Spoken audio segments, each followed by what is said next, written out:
again, welcome everybody. So I am excited to have Isabelle here with us so Isabelle I will always see you for the rest of my life, Isabelle, as the cartoon drawing from the New Yorker, because to me, that was just like a really, I mean, as somebody who knows I don't know the New Yorker that well, but I'm certainly aware of their fame for their cartoons. So for you to actually have your own cartoon in the New Yorker, I thought was really a pretty cool thing. I'm sure you still feel that way. And so a quick interest. So Isabelle has been a member of the photo managers for how long now? I remember our first phone call. When was that? 2014, I joined. 2014. Okay. So that was 7 years ago. Yep. Mm-hmm. So your kids would have been in probably in high school. High school, right? They were college, yeah. College. A long time ago now. Mm-hmm.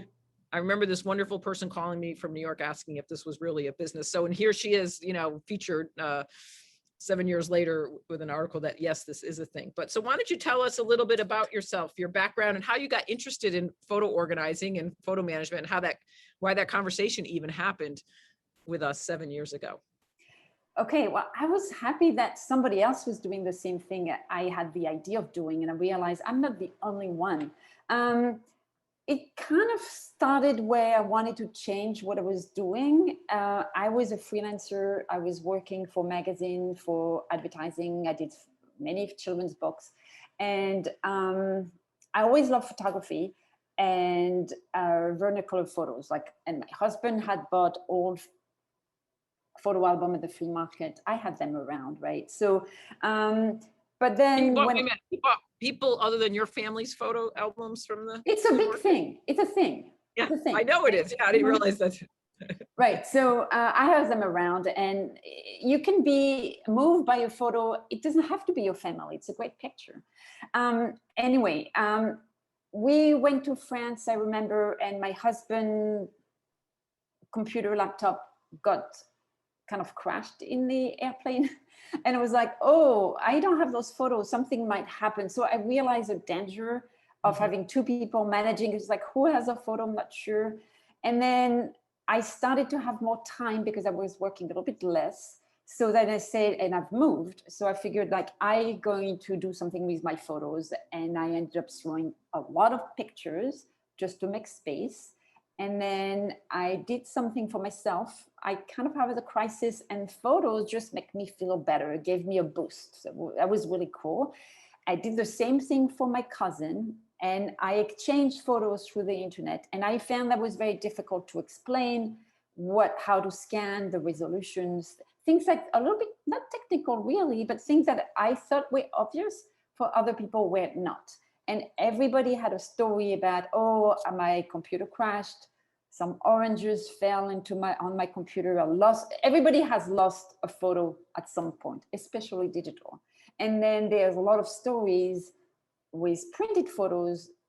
And when you put something together, you realize how it makes people happy. So I said, well, maybe I have something there. I could maybe help other people to design photo books or do something with their photos. So that's what I started, and then I got into it, and then I joined the photo managers. At that time, it was called the APPO. Everybody had trouble pronouncing it. It's Apple. Everybody's confused. So now it's the photo manager, and it's good. Mm-hmm. It makes a big difference. And what I love about your business, Isabelle, too, and I've watched over the years that you have really, and I'm jumping ahead of the questions I sent you, but I think you can as well, is you've done a marvelous job of really understanding who you're trying to reach, right? You're very clear, I think, about your target audience and what problem you're trying to solve. And could you talk a little bit about how you came to understand who that audience was and who that audience is? Well, I'm an Apple person, so I understand people who have an iPhone and their Apple products, and I kind of want to stay that way. Mm-hmm. So because that's where they take the pictures, and they are going to edit the pictures. They are going to send everything from there. So this is kind of what I define. I teach what I have put together for myself and my family, and I feel like it works great for me. Most of the people I work with are with Apple products, so that I specialized in. I work with people who have lots of digital photos, and mostly it's the overwhelm, and I understand that overwhelm. So I sort of specialize into working with them. They already have that collection consolidated. If you are in Apple Photos, you have, it's there. You don't really need to organize because they are organized chronologically, but that doesn't really help you. So you need to find your way to organize. And what I found is that organization by itself doesn't really help you, is you have to go beyond. And beyond is really curation and understanding what are the photos that are working for you and your family, and how not to end up with 50,000 photos, 100,000 photos that are difficult to manage. So that's what I like to work with. And really, I make people aware of what they have, how big their file is. It fills up their computer. They just take photos, right? And then they feel they have a problem. So I help them. I'm not really working with the photos. I realize I'm working with a relationship with their photos. Mm. That's a really good way of saying it. Yeah, the relationship to the photos, right? You probably, and different people have different relationships to photos, right? Depending on what they're. And yeah, so most of the time we hear photo, you see, and it's always like overwhelm. It's going to be too much, or it's an explosion of photo. It's always like a catastrophe's name, you know.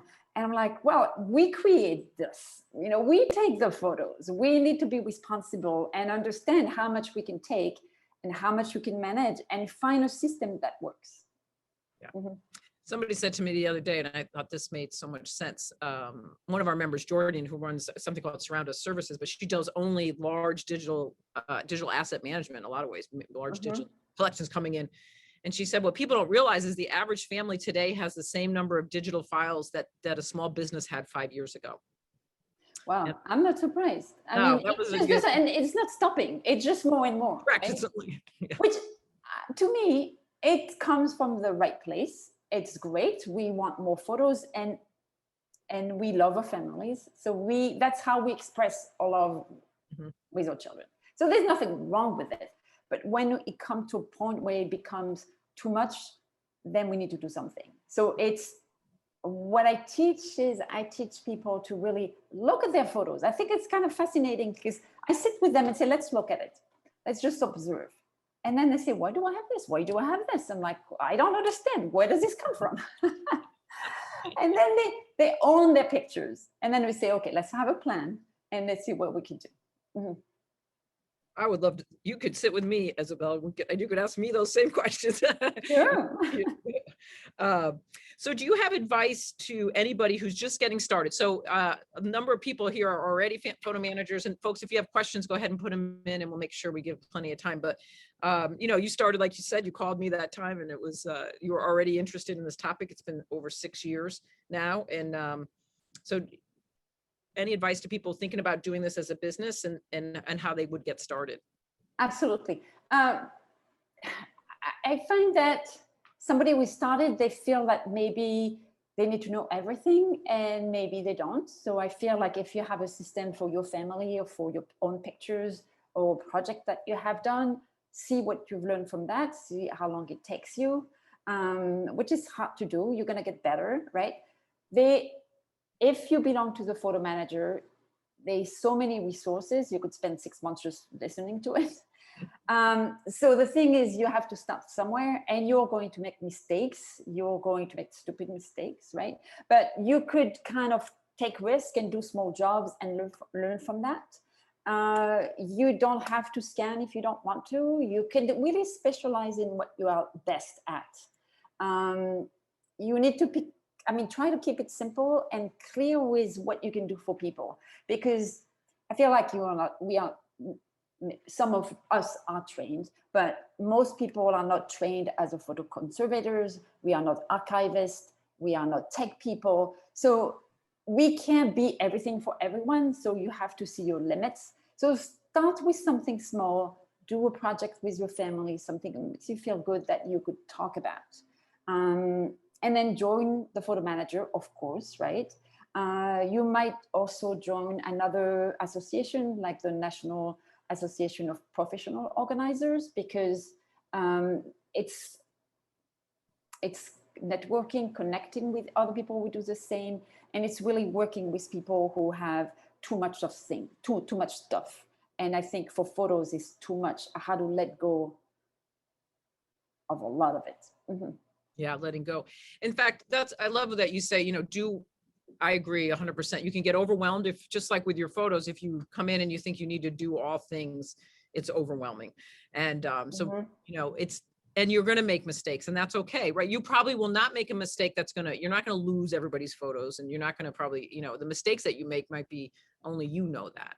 But if somebody came to you with a big scanning project, and they said, I have a lifetime of printed photos, and you like to be in the Apple ecosystem, how do you work with a person like that? Good question. Well, I love working with people. I like to work with people, right? Because I can't know everything about their life, which is interesting because working with a life of photos, they want to say, oh, I should scan them. And I'm like, no. Just hang on, because there's all these big scanning companies, and the more photos you send, the cheaper it is. So they encourage to just send everything, and they feel they will solve all their problem. I say, no, you need to kind of stop, look at everything, assess, don't rush into scanning, and then really look at and get familiar again with the photos that you have. And I mean, I live in New York. There's no fire. I mean, yes, you can have a fire, but there's no urgency to get it scanned right away.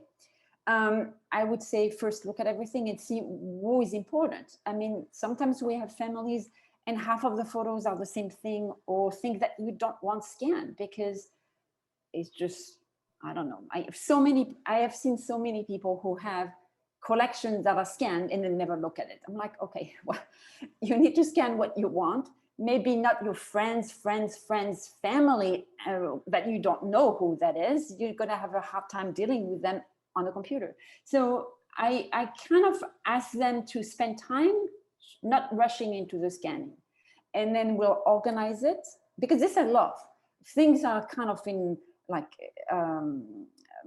2005 is here, and then 1999 is here.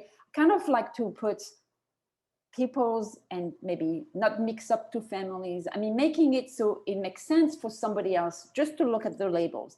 And then we could say, okay, we want to scan this.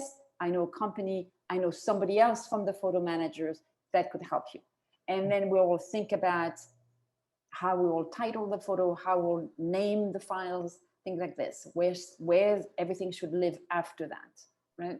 You're like a wonderful project manager in a lot of ways, right? I mean, like I'm looking at having some work done finally on my kitchen after, 40 years or 30.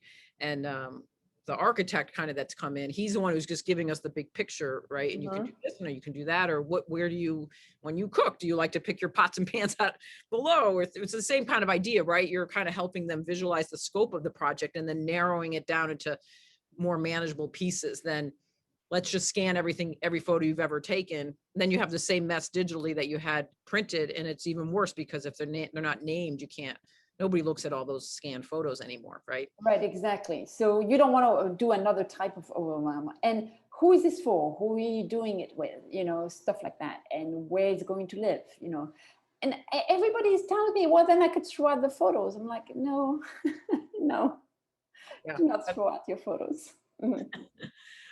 So how have you found your clients over the years? How have you become? Okay.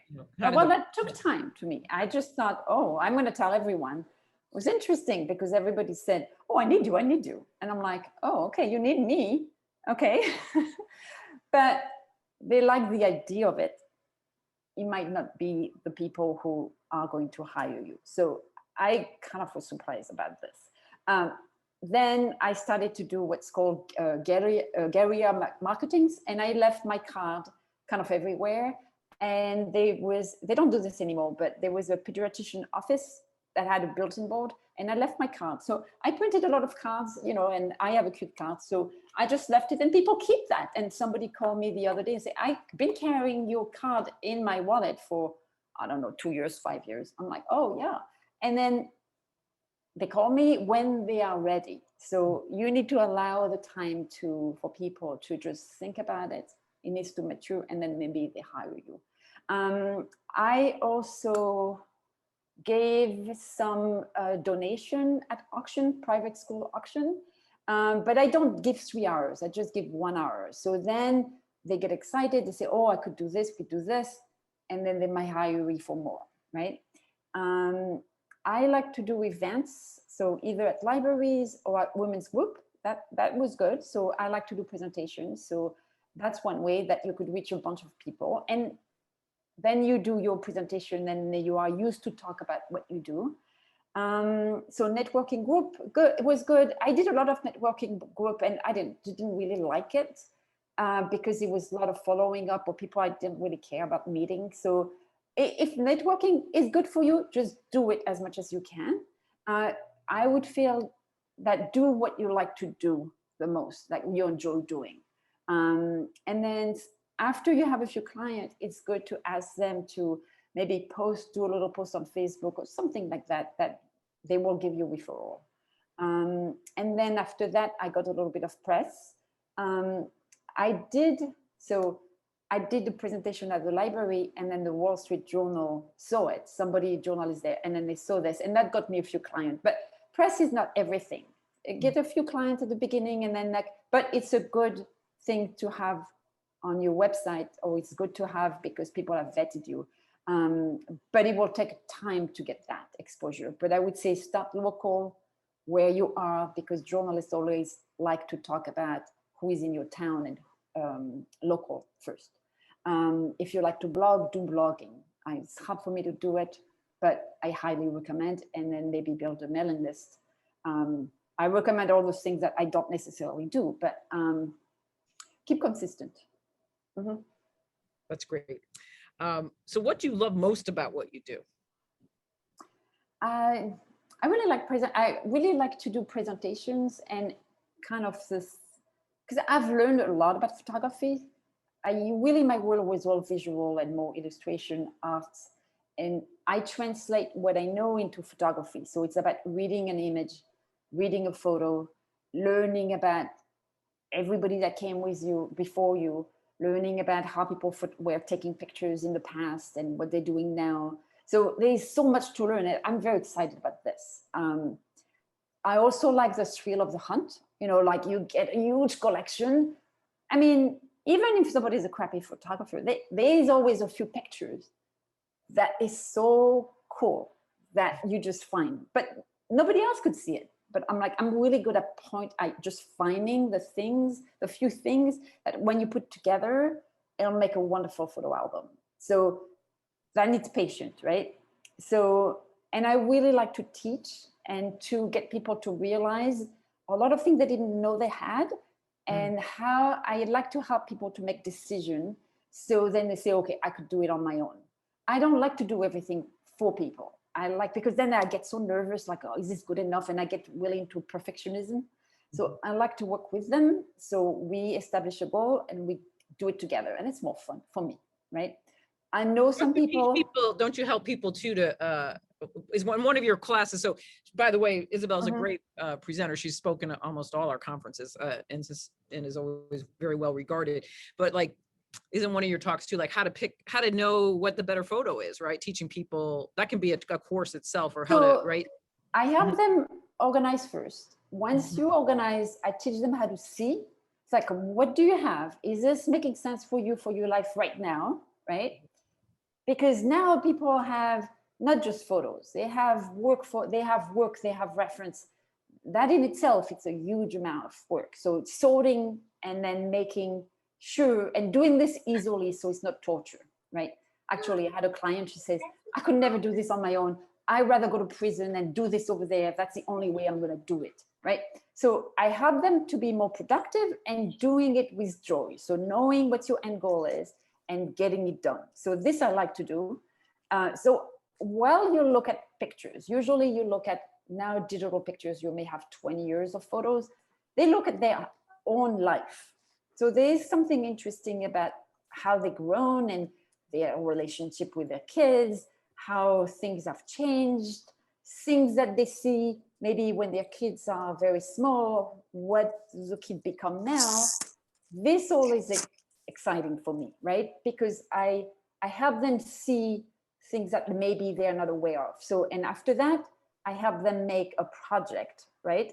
So to do this, if you have to select your best photos, you really need to understand about photography. So light, composition, and the content, how it works together so you get the best photos. And I was very surprised that people ask me, well, I took 20 photos. I don't know what to do because I cannot choose a picture. I'm like, this is kind of odd. Can't you see this is the best photo? I'm like, no, they don't. They need me to do this. So I kind of have developed a curriculum to see and a process to look at each photos and to see in the grand scheme, is this important?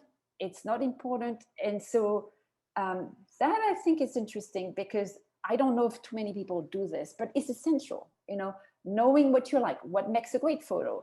Everybody is a little bit different for them because sometimes a photo that doesn't really mean anything, for them, it's super important, right? So just looking at the photo with them, I help them be more confident in their choices, right?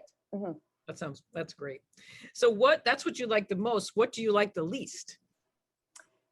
Oh yeah, nothing is perfect always, all the time, right? And I there's would a lot ask of this question challenges. we don't want to present this as a career that is just like la, la, la, right? There's like every business, there's like pros and cons, right? So absolutely. So every time I go to a conference, I'm like, oh my God, so and so do this, so and so do this. Oh, they're so much better. And well, how come I can't do this? And I'm like, so you kind of drive yourself crazy. And I guess it's normal because everybody has different process. So I kind of built what I like to do for my own, where I'm best at, right? But I know I'm not going to want to do certain things, right? So you are going to figure this out. At the beginning, you might not know this, but I found that everything that's too minutiae, like scanning, because scanning, you need to become a tech, like everything, there's always streaks and always something like, oh, I don't want to do this. But, and also you have to do the marketing, the sale, the copywriting, the business aspect of side. And it's not always fun, right? So you need to learn about a lot of things. And I don't know everything, So I figured that when you're an organization like the photo manager, you may ask questions or you might see that, yes, nothing is always, working the way you want, or there is always problems. Yes. Mm-hmm. So you need to learn about getting the clients, getting the work, and doing the work. I think the beauty of what you've done, Isabelle, over these years too, is to really, and it is a gift of your part, believe it. I actually reference you frequently. You don't know that. When I talk about, I know. But I always say, well, then there's a woman, Isabelle, in New York, who has really, she knows that she loves, she works in the Mac photo ecosystem only. And at one point, I remember you even saying that you work with families with 2 kids under the age of, at one point you even were, at least I think to remember that, but you had even kind of gotten it down to that idea. But yes, because the second kids never have a photo album. That's when they get overwhelmed. So that's when they're too busy. Because the first kids, of course, they spend every hour looking at the kid, taking pictures, making the perfect thing. But after that, so I've learned that this is usually happen with the second kid. Yeah. Right. So you got it down to that. So I love that, because I think it's important, as for those of you that are on the call thinking about doing this as a business, again, like Isabelle said, some people love scanning and that's what they want to do. Some people love just printed photo organizing. They love being that detective, kind of what you're talking about. Some people only want to deal with large digital assets, and it doesn't matter. There's room for all of this. And then and what's great about the community is that we have people doing all of it, and then everybody helps each other. So if Isabelle doesn't want to take on a job for scanning, she's got colleagues that she can pass that job, that she knows or trusts, has a good relationship with, and vice versa, right? It goes back and forth that way, and it makes a big difference. I mean, actually, I was talking about everything in Apple Photos, but I like to work with Bridge, because sometimes you have scanned photos, and if you move them into Apple Photos, I like to work before in Bridge, because Apple Photo doesn't do everything. Right. Yeah, it has its limitations, right? As its own. So you have to understand what it can and what it cannot do. Yeah. So if people have questions, go ahead and pop in your questions here. I see one from Melissa. Do you help with all iCloud management or just photo libraries? I notice Apple users who want photo help also have issues with their entire file management iCloud. That's a very good question. I mean, sometimes if I see somebody's desktop, I could see that they will have problems everywhere. So sometimes I do, well, if you do this or if you do that. So I kind of have a sheet of paper that says, okay, how to organize your desktop. And then if they want, I could help them further. But organize somebody's entire computer, that will take a lot of time. So I usually guide them or give them some pointer about organizing your documents. I mean, the iCloud is changing all the time. So then if you have two computers, then maybe you want to use it so everything syncs from one computer to another. So it can get complicated. So to answer a question, sometimes I help, because if they have problem with photos, they usually need help other places. Usually we look at downloads, we look at the desktop, we look at the document. And if the download is this big, I'm like, okay, we need to kind of slow down and just say, okay, how about if we do this or if we do that? Yes. And then Pat asked the question, do you charge by the hour or do you charge by packages?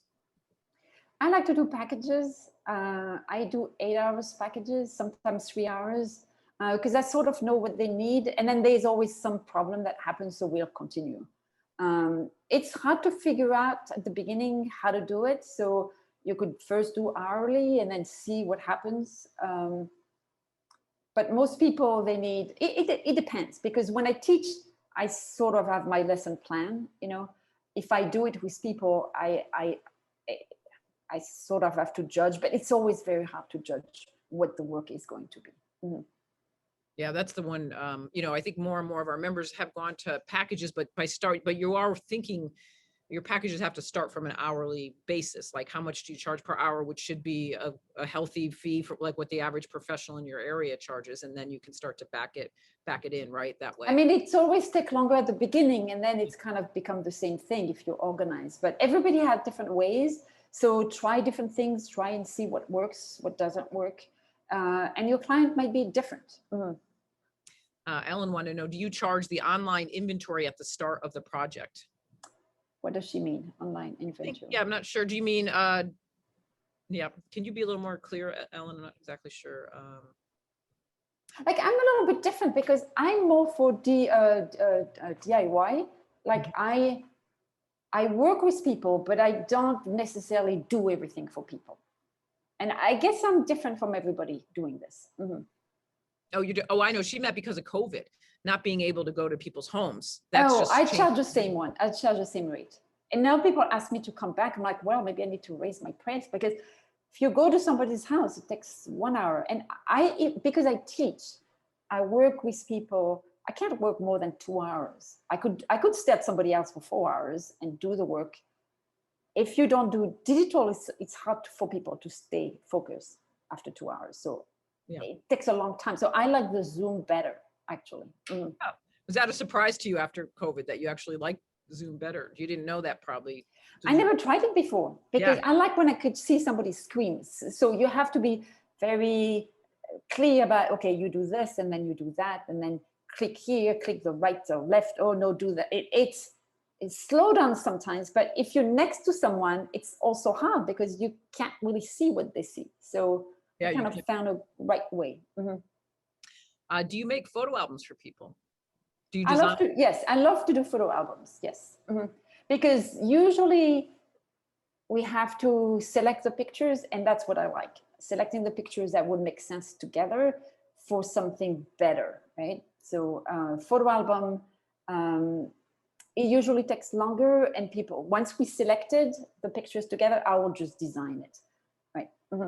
Yeah, I think you'll find that a lot of our members are creatives, like Isabelle as well, right? And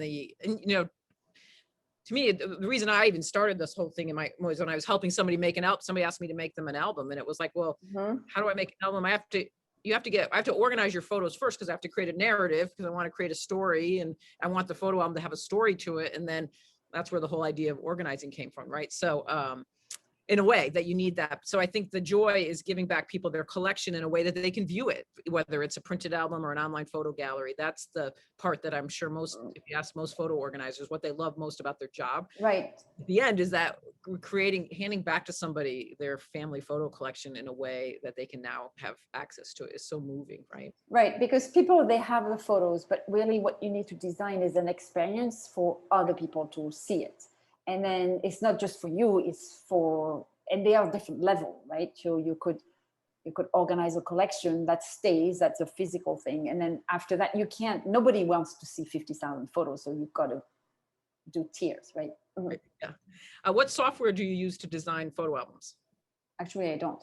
I like to work with Artifact Uprising. So I just use the website to do it. Mm-hmm. There you go. I know some people use InDesign, some people use, there's all sorts of different products that different people use as well. So, all right. Any more questions? Well, I'm waiting for some more questions to come up. I'm just going to do a quick screen share here.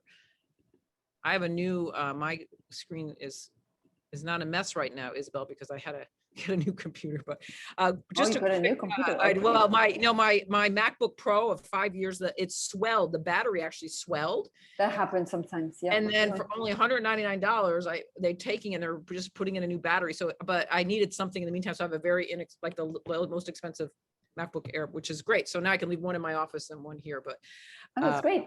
It was great, to have so that computer might have too many downloads though. You might look at my download finder and say, Kathy, you need some help.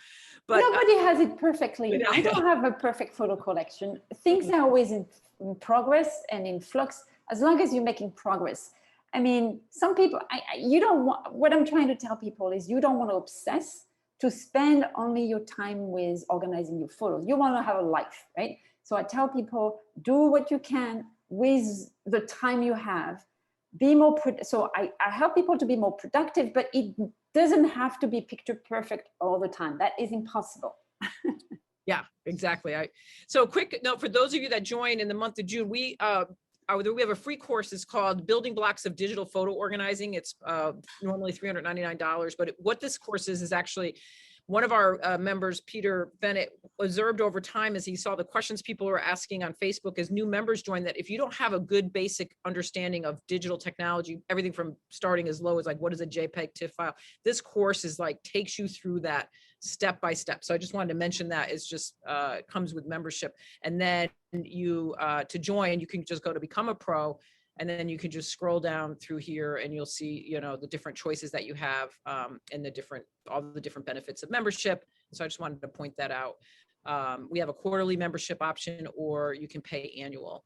And again, I think as Isabelle said, we've had so many members who've been members for many years, and we are a growing, thriving community as more people now recognize that there's a real problem out there, right? So, and people are looking for help, and we're really there to support you and getting your business up and running, and then connect you with the community, because it's really what I like to say, it's the double win. You get to have a meaningful career doing work that matters for people, right? And the other win is that you get to help families reconnect with their valuable photo collection. So that it's a really wonderful career option for people that are interested in kind of filling those two things. So let's see, somebody said a question about, did you say something called Artifact for photo books? Yeah.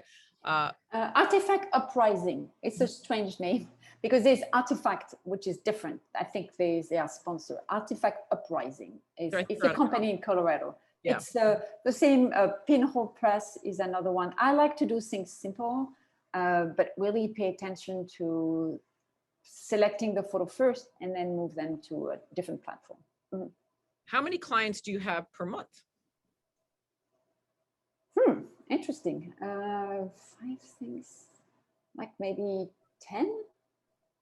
Okay, 10 per month. Do you have a waiting list? Do you do like a waiting list ever, Isabelle? Do you ever have like a? The thing is, I think I'm very different than anybody else. I like to teach.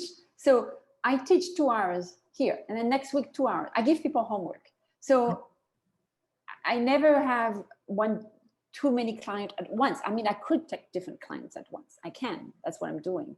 So if I work with someone, it will be for a while with them, I don't Well, just, that's the other thing I always love that I think people are surprised about this is that, and I think any of the members that are on here that are listening besides is that you end up becoming like the family memory keeper, right? It's rare. Most clients become a long-term client, right? Because it takes time to go through photos. And then once you get to know who the people are in their photos, sometimes you know more than they do at some point, right? About yes. who's in the photos and things. And it becomes a really rewarding experience because you get to work with people over a long period of time. Right, because you could make a photo album for one child that's graduating, and then the second child will come later, and you already have done a lot of work and you already know who is who. So that's good. That's true. Yeah. Yeah. I remember when a client, I did, I think one son's baby album, and then I did the next son and then the daughter. And then it was like Christmas and she wanted me to do a heritage book of her parents, photos from Italy. And, it kept, and then she went on vacation and she's like, gosh, could you take my memory card? Cause you know everybody. And I mean, that became, you kind of become their family memory keeper in some ways. Right. So, all right. Any more questions before we wrap up? It's been, we had a great amount of questions. How much do you charge for photo book design? Photo book design, everybody thinks that it could be done so quickly. So I will just separate the selecting the photos and then the design book. So designing a book could be, and it always changes. They always have changes. So I try to do it under 10 hours, maybe it's 5 hours, just collecting everything. So it depends, but I usually end up being, we want to put this, and then this, and then this, and it could get, so you kind of want to charge maybe, no. And this is one thing I don't like is to make estimate. It's very hard, but you need to keep the project to a manageable amount because people always have that one more photo to put in, and that takes time, right? Yeah, that's like almost like if you think about how graphic designers or a lot of times you say you get one round of revisions or 2 rounds of revisions, and then there's an additional fee after that because otherwise because if not, people can't stop, right? They have one more pictures, and they always want more pictures that they're just taken this year. I'm like, so I like to, well, no, we can't put everything. So it's hard to put limits because yes, there's always one more thing.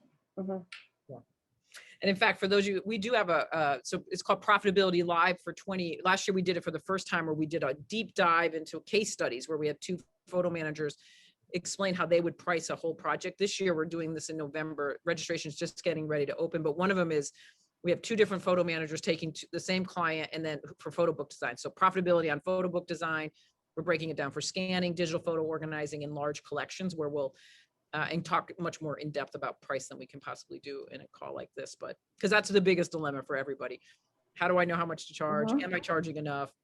What do I do if people change their mind? I mean, that's not of course you're asking that question if you're a business owner and you're thinking about starting it. And it's a hard, it's a changing target in some ways, right? As more and more people have gotten experience at it and understand, I'm sure, Isabelle, you're a lot different than you were when you started, right? I mean, I'm sure you would be the person. Right, and also the expectation, because people can do on their own and go to Shutterfly and feel, I could just do it. They don't have the same level of experience that you do. And yes, it will be, it's always too expensive, right? It's like nobody wants to pay large amount of money for their photo. It should be free. I mean, and people have to remember that 10, 20 years ago, you would pay for the film, you would pay for the development, and that was a lot of money people were used to pay. Now they feel everything should be free. But having a lot of photos is very costly, and people do not realize it will be either in time or you have to have the help. But that's what they do. They take pictures, right? It cannot be free all the time. Now the cloud needs to host it. You have to pay for something. So it's interesting how something we just do so easily could become a problem. So, I mean, that's what I help people with. It's like, what is the right amount of photos for you that you could manage in the amount of time that you have? Because people have unrealistic expectation of what they can do. So then they ask you and they say, well, it's too expensive. Well, of course it will be too expensive because you never plan on doing this, but you have the photos, right? You want to do something, okay. Yeah. Right. Right. It's that value, understand the value. If you ask people, if you lost all your photos in a fire or a flood suddenly, or a hard drive crash, what would you have paid somebody to get them back? Then it's like, it's not fun to talk to people in terms of disaster, but I think then people realize in some ways your photos are priceless. They're what we care most about, or our videos and things like that, letters, memorabilia, the things that connect us to one another. But there's been a changing mindset, I think, as a realization. People understand that it's become much more complex. There wasn't a whole field of professional photo managers 25 years ago, when we used to go take our rolls of 24 exposures down to our local photo lab and get, your 24 photos back. I mean, most people could manage them. Now we're dealing with the ones in the boxes and stuff, but so this isn't a business that's grown out of a need for what has happened with. Well, it's a little bit like email, right? People have so many emails now and they get overwhelmed by it. Well, it's kind of the same way. How can you make this easier on you? Because, well, maybe you could keep everything, sure. The more you have, the more harder it is to search. You could search everything always, but you need some kind of system. Or you could say, well, I'm not going to subscribe to everything that I have now because it's not manageable. So photos is a little bit different. It's a little bit the same. It's management of information, right? And we think we can, but the computer, I mean, with the cloud, there's no boundaries. So we have to realize, okay, what can I do with the time I have? I love that. That's a great way to end it. With the cloud, there's no boundaries, and what can you do with the time that you have? That's a perfect description of really the solution that you do. So everybody's saying thank you so much for sharing, really helpful. So Isabelle, as always, it's wonderful to hear from you, and love watching your success and all the fun things that you're doing. Well, thank you for inviting me. I'm very honored. And hi to everybody that's going to listen later. And if anyone have a question, I could always answer. Sometime I mentor, sometime I do that. If you have questions. Oh, good. That's good to know. We should put your, we'll put it in we'll put a link to your website, I guess, to contact you, right? Best way to go through your website. Because it's exciting. I like to see that other people feel like, oh, I can do that too. When I did the New Yorker article, lots of people had emailed me. So I want to do this too. So I send them to the photo manager. You did. We have quite a few new members. Funny stories, like somebody whose friend brought her the magazine and put it on her lap and said, "This is you. You need to sign up." And then they find us and stuff like that. So that's been really wonderful. So I appreciate that. And so thank you again for thank you. Photo organizing is the organization of information. Yeah, it is. And in photos, we're organizing the information that is our visual. I like to say it's our visual heritage, right?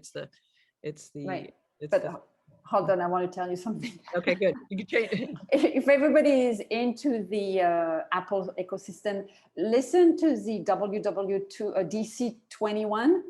It's now, when you have your phone, you're going to be able to see text like Google does, right? With it could read text, and that's happening in the next iOS 15. So you take a picture of a phone number or like a sign for rent an apartment. You're going to take the picture, you point this into the sign, and then you could call the phone number from your phone. Oh boy. Okay. So this is the future, right? We're gonna have even more of a mess. Do you notice that with the new iPhone? My husband said to me yesterday, he goes, "It drives me crazy. Where the button is, where the screenshot picture is. So every time he's like, I've done that quite a bit too. If I touch my phone and if it's not locked, and then I take a screenshot, and there's like millions of screenshots. So you have to delete them after. Okay, I understand. So right, exactly. So it's every year you've got to be up on top of the new changes for everything. So it's kind of mind-boggling what's going to happen with photos. Again, every year is different. You have to learn about it, but it's kind of exciting. So this live text, that's called, that's coming. So I think people are going to take more information type of pictures. Well, and then I know we're kind of going off on tangents, but I would love to change the word that it's a picture, right? So just think, if when they created phones, when they first did this, if it didn't make that sound because when you're gathering information that's different than a photo, we haven't changed. I don't feel like our language has caught up with what's happened, right? So this is my theoretical thinking. When a photo is something you care about of a person or a beautiful scenery, what could we call a screenshot? Instead of a photo, we call that a photo, but it's really not. but that's what we call it. Anyway, that's Yes. just A note, a reminder, a reference. Yes, it's true. Absolutely right. you know, So let's make up a even name making for a that. different sound on the or a different place that we could have done it, but it's I think that nobody's read The End of Photography by Fred Richton. Huh. So Who is that? okay. Fred? Fred Retchen. Okay. All right. Another book on All the right, list. everybody. Well, thanks for engaging us. That's the nerdy things that those of us that love this can get off into tangents about memories and photos and stuff. So thank All you. right. Thank you, Okay. everyone. Bye-bye. All right. Bye-bye.